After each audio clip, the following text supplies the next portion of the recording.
Hi, guys. This is Louis Yanis with WealthNet Investments. We've been spending a lot of time with clients lately who are struggling with lots of different, let's say, challenging financial questions. And one of the things I wanted to talk about are some of the crucial steps on what's necessary to really get to the bottom of financial circumstances, whether it be investment management or education or retirement income planning, and making smart financial choices, and more importantly, avoiding mistakes. There's a real clear path to doing this, and this is something that I really want to talk about. Now, one of the things that I do outline a lot of these steps in my book, The Financial Freedom Blueprint, and I highly recommend that you get a copy of that. In fact, if you just email us at info@wealthnetinvest.com, I can actually email that to you or actually give you a hard copy of it. So we have some extra hard copies that we really wanted to just give away as we're dealing with this lockdown. So what I want to do today is just simply and quickly go through the steps that we do, and that really every effective planner, if you will, should do for you. And if you're not doing these things, there's a really good chance that you might be missing something. This is one of the big keys about this. These steps that I'm going to be talking about, if you miss any of them or if you don't do them in order, it's really likely that something will be lost. And that something could actually be very, very costly. So I'm going to quickly go through them and explain the basics. If you're not doing this, I highly recommend finding somebody who can do this for you, unless you are doing it yourself, which is really great too. But either way, what matters is that you get these things done. So the first thing is to get a clear understanding of your personal financial circumstances.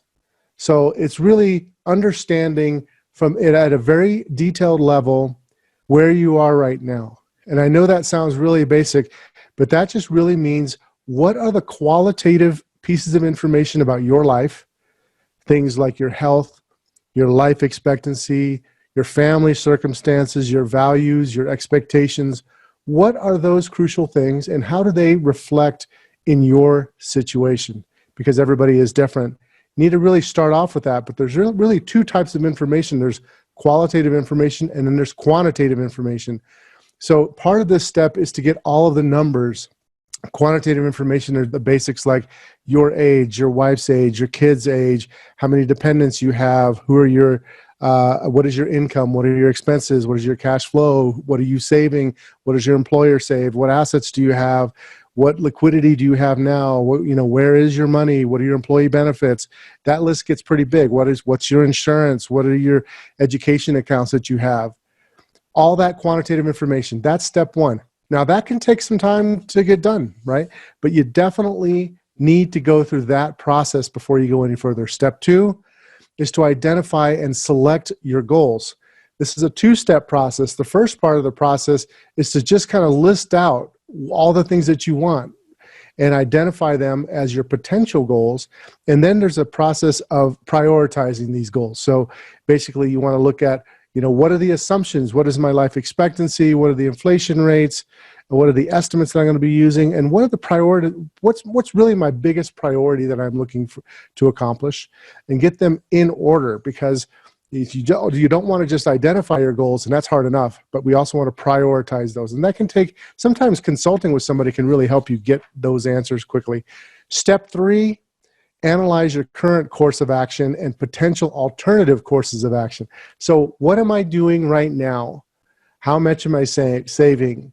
What is my plan right now and how am I moving forward? And a lot of times that alone will get you thinking, wow, I'm not doing enough towards this or towards that. And then once you've figured out what you're doing right now, then it's what are the different courses of action I can take? Is there a better course of action? And that means scenario analysis. So it's really important to do the scenario analysis. So step four now is to develop the recommendations for how to actually accomplish your goals with the highest probability of success.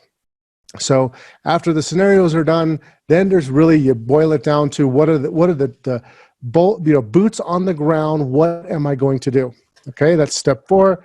Step five is to actually get the plan implemented. And then lastly, you want to monitor the progress and just continue to reiterate. It's like a circle. You know, you start and then you keep going through it. This should be done at least annually, right? The whole circular side. And as time's going along, there's going to be situations where you're going to need to make adjustments. So those adjustments should be made, changing circumstances with the economy, as well as changes circumstances with you or your family. All right, so those are the steps. If you guys would like to have a copy of this as a resource, I will give you a copy of this PDF document that will give you the steps that should be taken, and it will have some key tips on things that you should look at. This is Louis Giannis with WealthNet Investments signing off.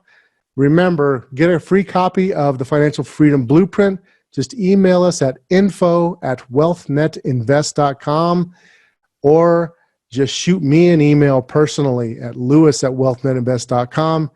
And also, we will be sure to put in the show notes a link to this PDF that you can have that will give you some tips. Louis Giannis with WealthNet again, signing off. Have a great day.